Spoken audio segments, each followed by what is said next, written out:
بسم اللہ الرحمن الرحیم۔ عاصم بن زمرہ بیان کرتے ہیں کہ ایک جوان لڑکا مدینے میں کھڑا رو رہا تھا اور فریاد کرتا تھا کہ اے خدا، تو ہی انصاف کرنے والا ہے، میرے اور میری ماں کے درمیان انصاف فرما۔ اتنے میں ادھر سے حضرت عمر فاروق رضی اللہ تعالی عنہ کا گزر ہوا تو آپ نے اس سے رونے کا سبب پوچھا۔ اس نے جواب دیا کہ میری ماں نے مجھے 9 ماہ پیٹ میں رکھ کر پالا اور دودھ پلایا، پال کر بڑا کیا۔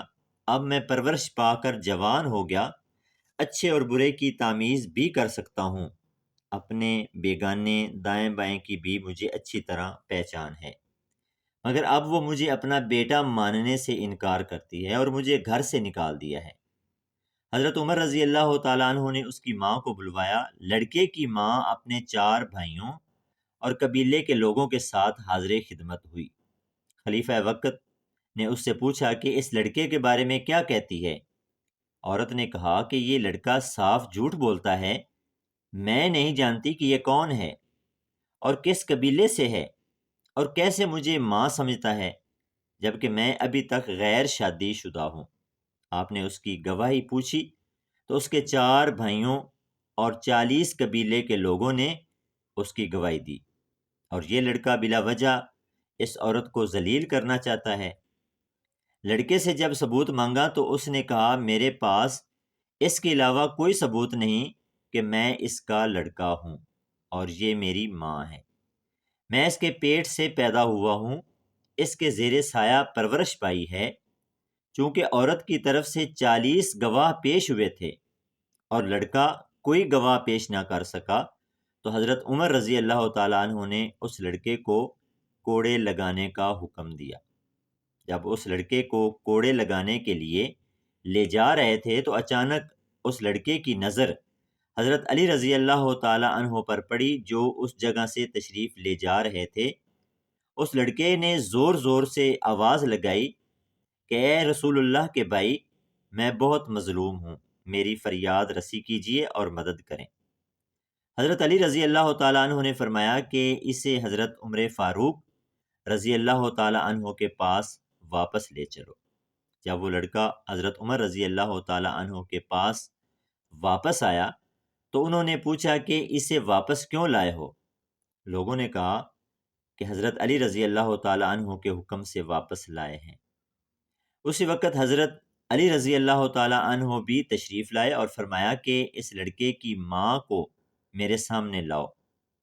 جب وہ آئی تو اس سے پہلے کی طرح سوال کیے گئے اور اس نے اپنے گواہ بھی پیش کیے جنہوں نے اس عورت کے بارے میں گواہی دی تھی۔ لڑکے سے پوچھا تو اس نے وہی کہا جو اس نے پہلے کہا تھا۔ اب حضرت علی رضی اللہ تعالیٰ عنہ نے حضرت عمر رضی اللہ تعالیٰ عنہ سے پوچھا کہ کیا مجھے اجازت ہے کہ میں ان دونوں کا فیصلہ کر دوں؟ حضرت عمر رضی اللہ تعالیٰ عنہ نے فرمایا کہ میں کیوں کر روک سکتا ہوں، جبکہ میں نے حضور سے سنا ہے کہ اے لوگو، تم میں سے علی میرا بھائی ہے، سب سے زیادہ علم جاننے والا ہے اور انصاف کرنے والا ہے۔ اس کے بعد حضرت علی رضی اللہ تعالیٰ عنہ نے کہا کہ میں آج تمہارے درمیان ایسا فیصلہ کروں گا جو اللہ اور اس کے رسول کو پسند ہے اور وہ راضی ہوں گے۔ پھر آپ نے اس عورت سے کہا کہ کیا تیرا کوئی ولی ہے؟ اس پر چاروں بھائی آگے بڑھے۔ آپ نے فرمایا کیا تم میرے فیصلے پر راضی ہو جو میں تمہاری بہن کے لیے کروں گا؟ کہنے لگے ہم راضی ہیں۔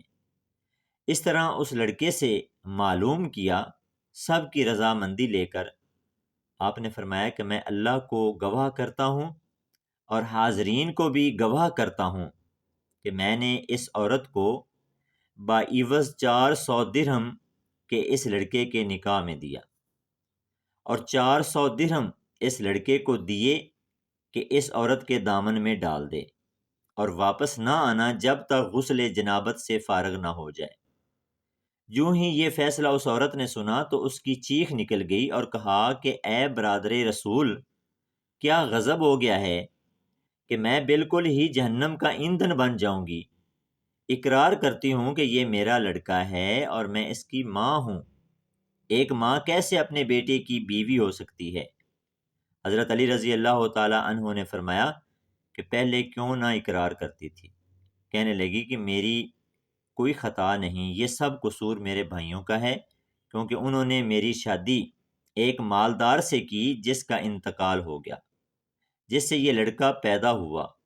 جب یہ لڑکا بڑا ہوا تو میرے بھائیوں نے میرے لڑکے کو الگ کر دیا اور مجھے خوف زدہ کر کے یہ کہلوایا کہ یہ میرا بچہ نہیں ہے، مگر میرا دل میرے بچے کے لیے تڑپتا رہتا ہے۔ یہ کہہ کر وہ اپنے بچے کا ہاتھ پکڑ کر میرا بچہ کہتے ہوئے چل پڑی۔ اللہ تعالیٰ سے دعا ہے کہ وہ ہمیں حقوق العباد پر عمل کرنے کی توفیق عطا فرمائے، آمین۔ ناظرین، کومنٹ سیکشن میں اللہ تعالیٰ کے 99 ناموں میں سے ایک نام ضرور ٹائپ کریں۔